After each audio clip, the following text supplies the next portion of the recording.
Paul is writing to the Philippian church. In Philippians chapter 1, starting in verse 3, he's greeting them and letting them know what he thinks about them. He's thanking them and admonishing them. And this is what he says in Philippians 1 verse 3, I thank my God upon every remembrance of you, always in every prayer of mine, for you all making request with joy.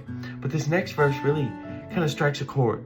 It really kind of points something out. He says in verse 5, for your fellowship in the gospel from the first day until now. For your fellowship in the gospel. Well, the gospel is the good news.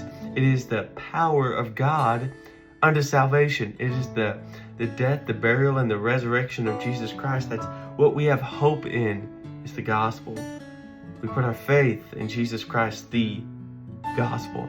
But he says, I'm thankful for the fellowship we have in the gospel. And I just wonder, Christian, how's your fellowship with those who are of the same faith of you, who believe like you do, who have put their faith and trust in Jesus Christ and have turned away from the world and repented and decided to follow Christ?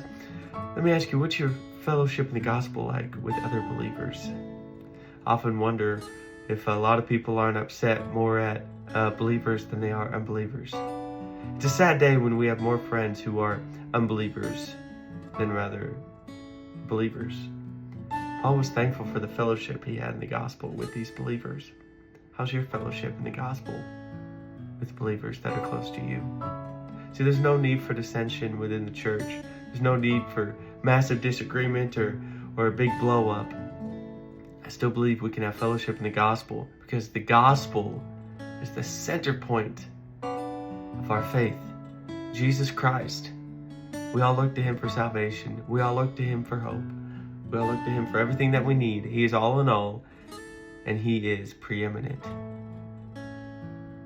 The fellowship in the gospel.